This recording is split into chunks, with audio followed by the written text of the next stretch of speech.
The genre of I'm going to help you get rich in real estate, but give me your first 20 grand is not something that I'm a big fan of. That 20 grand can go to good use actually buying real estate. So here's my kind of overarching question. You're running through the park on your jog and you come across a stream and you reach in and it's a gold nugget. Is the first thing you do go out and tell everybody about this gold nugget that you found? No. Probably not. Probably not. If there is this magical, unbelievable way of turning no money into massive wealth, the last thing that I would do is book the Holiday Inn Crowne Plaza and then teach 200 people how to do it. I wouldn't pay for real estate education, given now that there's so much education for free. Yeah, I want to implore you to look at this thing as a very, very long-term strategy, okay?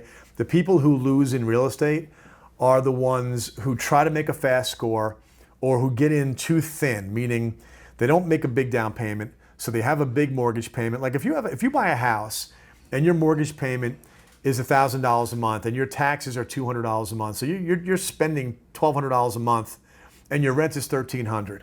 What happens when the air conditioner breaks? You're underwater, right? What happens when your tenant moves out and you have to get somebody else and you lose a month or two? You're underwater. So if you're buying a piece of real estate, one of the objectives that I would like you to have is never, under any circumstances, to ever lose any money. Approach it this way. The minute you put the first dollar in a coffee can and start saving and start doing your research, you've begun. I don't think that mortgage rates increasing are at all a bad thing for the market overall. Hopefully you're thinking not about making a short-term score, but you're thinking about this is the first of a long string of acquisitions you're going to do over your lifetime. Then it's a perfectly great time to buy because nothing is going to go wrong in the housing market over the next 10 to 20 years that is going to cause you any problems. Okay, I'm promising you that, all right?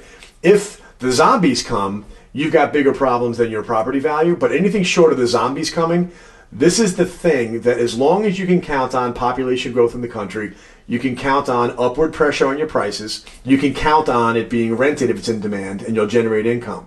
So my advice is the soonest time that you can actually make a quality investment in a good place that's going to have long-term demand indexes going up, and you can buy it responsibly, do it, and don't worry. Buy the first one, fall in love with it, figure you're going to have it the rest of your life, make a plan for what that property means to you in the long term, and get ready to go buy the next one. So you just asked me that if you and your brother want to start investing, young guys make their first investment, is it a good idea to go low because you want to get in now rather than later?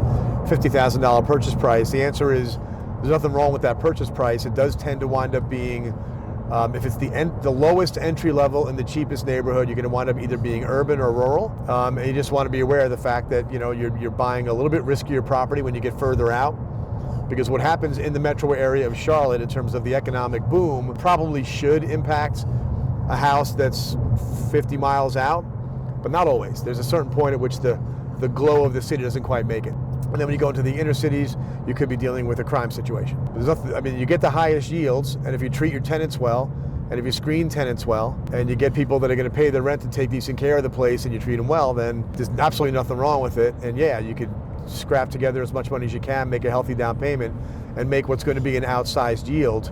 These houses generate wealth for their owners in two ways. One is they charge rent every month, and after they collect the rent and they pay the taxes and the insurance and the property management fees and maintenance, there's something left over, and that's cash flow. So if you bought a $100,000 house, and when you were all said and done, you made $6,000 that year, $500 a month in profit, that's $6,000 against the $100,000 you put in, you got a 6% return.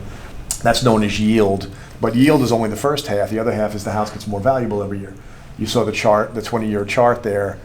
We take that 20-year average as our assumption of what's probably going to happen for the next 20 years. High rates, low rates, peacetime, wartime, Democrats, Republicans, 6%. We're just going to assume that's what's going to happen in the future. You want to dial that down or dial it up, you can. So you made $6,000 in cash, $4,000 in more equity in the property via appreciation. So you had a 10% return. That's our definition of ROI. I'm wondering if getting investors the way to go, or just saving and outright purchasing with cash?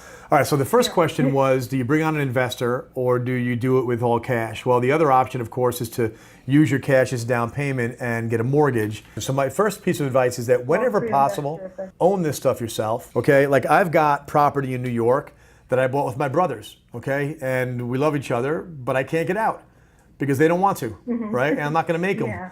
So they still live there. I moved to North Carolina And so, like, now forget it if it's perfect stranger. Actually, if it's a stranger, I might force him to sell. But the idea that if you have the ability to control your destiny by buying in your own account, I would do that. I'd rather bring on a lender than an investor, because the lender you can pay off, and as long as you're paying the mortgage every month, they don't have any say as to what you do. Realtors know that the spring market is busy. They all say, get out there and sell property.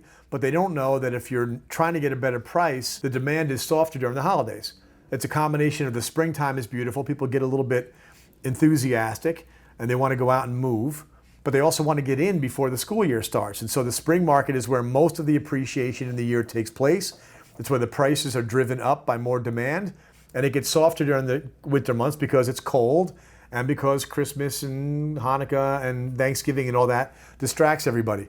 So when you're buying in the fourth quarter, you're among a much smaller group of buyers. And so you tend to get a better price. When he says his strategy, if he means what he said here, which is he's got a couple of rentals, he's self-managing, that's the right strategy. Meaning buy rentals, buy houses, rent them out, hang on to them forever, never sell them, let your grandkids worry about paying the capital gains, right? Mm-hmm. So the self-managing question is a different one. So people, it depends on what he does for a living. Like I would ask him if he was on the phone, what's your job?